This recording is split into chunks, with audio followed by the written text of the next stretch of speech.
Hi, friends, and welcome to my channel. This is a podcast where I share my insights, and my name is Ryan Hebert. And today I'm exploring the question, what am I afraid of? In your journey, some very important contemplative questions you might ask yourself are, who am I? What do I want? What am I grateful for? What's my purpose? I have found a great deal of insight that comes from asking myself, what am I afraid of? And it surprised me in diving into that question, and I want to share my insights with you, so stick around.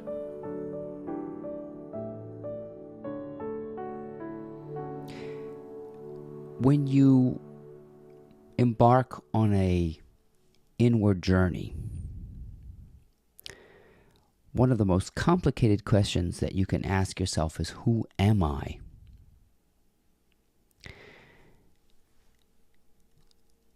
I have yet to be able to put an answer to that question. I can vaguely know what I want in a general sense.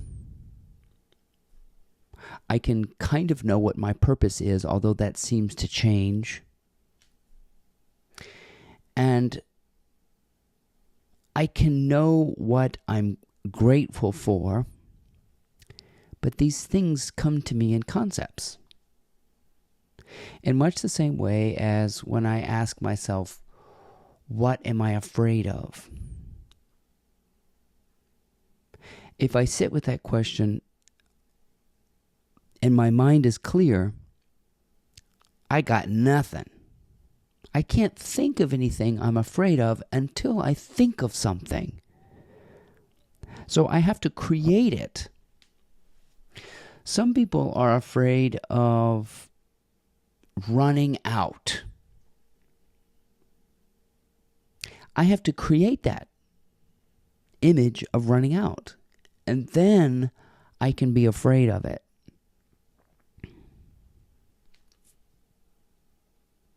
So it makes you wonder, what are you afraid of if you don't have anything in your mind? If you just sit in the silence and you're just empty, right? There's no words. There's just this feeling of aliveness. And there are no images. It seems then that there's no fear. I have to create something to fear. The end times, death. See, I have to create death to be afraid of it. I have to create the future to be afraid of it. I also have to create the past to be afraid of it. Meaning, I've got to put a story up here. I've got to put a mental image and give that image and that story power over me, and then I'm afraid. But I come up with nothing if I have no story, no image, or anything. Now, one could say that we are afraid of fear itself. Yeah, I can see that. I can see that we are afraid, or I am afraid to feel a certain emotion. I don't know about you. I should talk about it in the first person. Am I afraid of an emotion? When I'm experiencing fear, am I afraid of it? And does it matter? I'm still experiencing something I call fear. But then if you back up, you realize you have an image first, then the feeling, and then the feeling about a feeling. It's like a slinky that comes out of your mind, and then in a way you've given it power. You know? You've outsourced something. You've made an image out of something, and now it has power over you, and it's scary. So, answering that question, What am I afraid of? Your mind has to go like this. Okay, let me think. Am I afraid of suffocating? Am I afraid of drowning? Am I afraid of losing a limb? I have to create the image first. I have to create the concept first. And then the feeling comes after that, you see? So it makes me wonder if we're just afraid of ghosts. And that fear in itself is a form of paranoia because we've generated something other than the present moment, you see? This sensation that I can generate a story and then allow that to make me tremble or hesitate or freeze. I can even create a hypothetical situation, like somebody choking me. So the brain is constantly creating a lot of images of scary ghost stories. And that's really how fear originates. It has to have an object that seems to have power over us. And I can't come up with a concept that satisfactorily answers the question, who am I? If I ask myself, who am I? It's like an echo. There's no concept of who am I. So I'm not even sure I can know myself. They say the most important thing you can do is to know thyself. I don't know if we can know ourselves because we have to create a concept to know. What scares me, I have to tell. What scares me has to be in the form of a concept. And to me, concepts aren't real.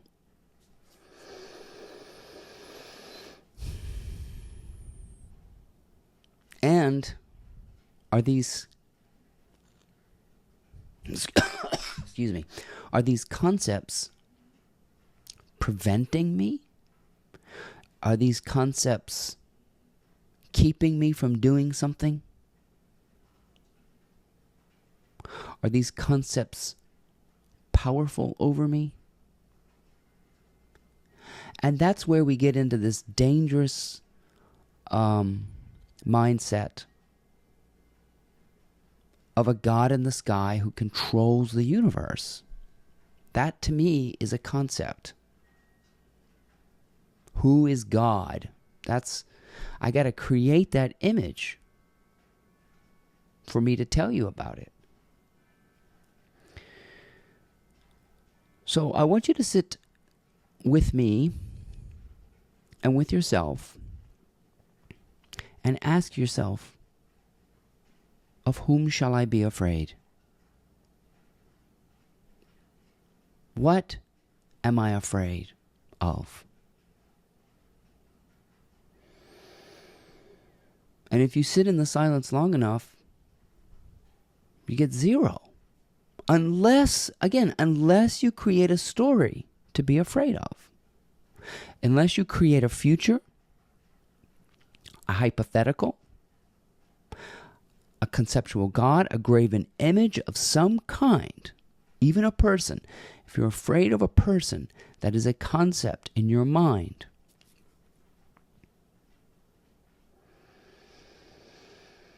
And we're so used to doing that we do it automatically. I'm not even afraid of death. As a matter of fact, if I create a hypothetical where I'm suffocating or drowning, death would be nothing to fear because I would want it. If I was drowning, for example, and I've never been, I don't know what it's like to drown, so I can't say. What is it like to drown to death? I don't know. But I'm sure at some point you let go. You stop fighting for your life because you realize there's nothing worth fighting for.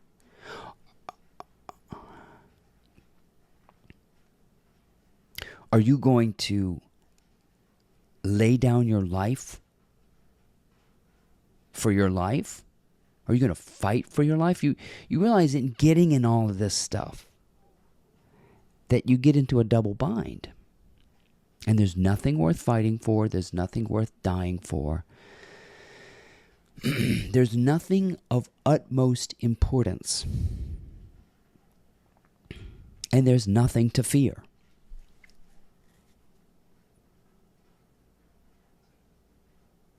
I think it was, excuse me, FDR who said we have nothing to fear but fear itself. But fear has to be conceptualized for us to fear it.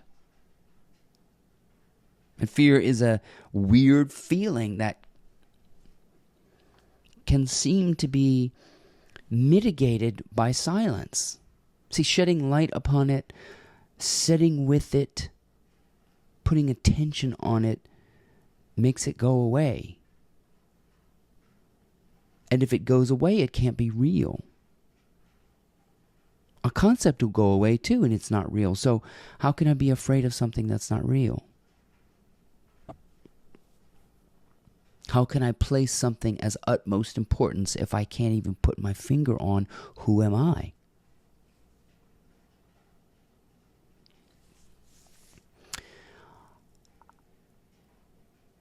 So I just want to encourage you, when you are afraid, to really wonder, what is it that I fear, if not a story that I made up?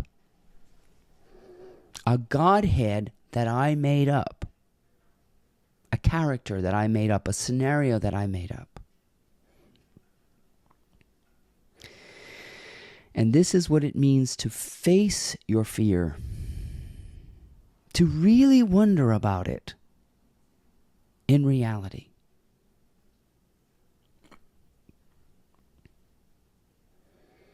Most of what we fear, we avert because we've created an image about it and we turn around and ooh, scary ghost story in my head. Wait a minute. Death ultimately will be a relief. I know it.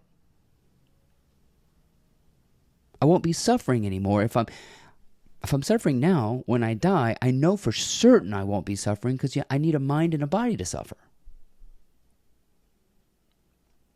And the mind and the body create sensations. And the mind and the body create concepts, you see. Or I can sense concepts through a mind and a body. I don't know if they create anything. So here's another way to frame that question. What is fear made out of, if not stories that aren't true? And all stories are, in many ways, half true. Because language is dualistic. Some of you will understand that. I can't speak truth.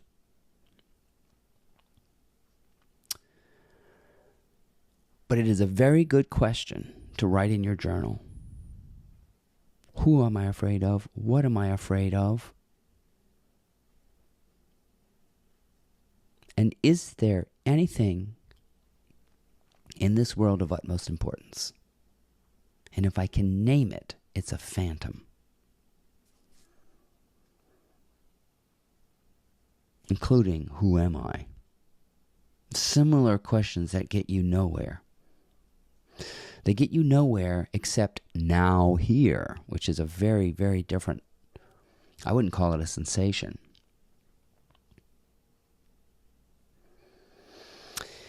Anyway,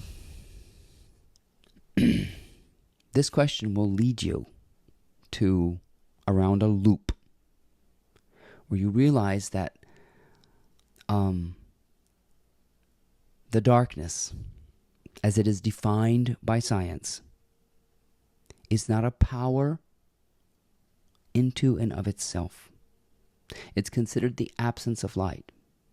in much the same way that space is considered the absence of matter. However, at a quantum level, space is full.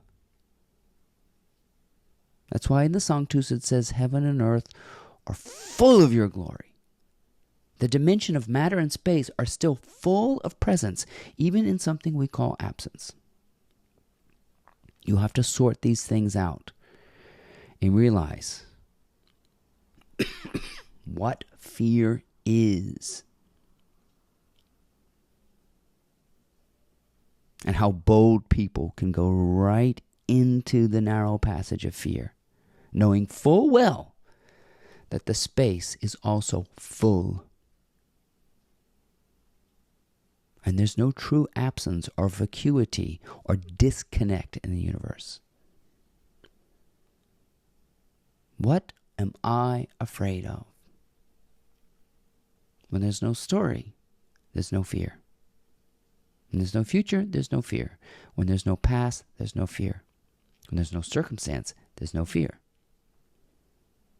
Look at all the things you have to conjure up in order to be afraid. I hope you enjoyed my insights. I know there are a lot of circular talking, but this is part of our formation to understand dualism.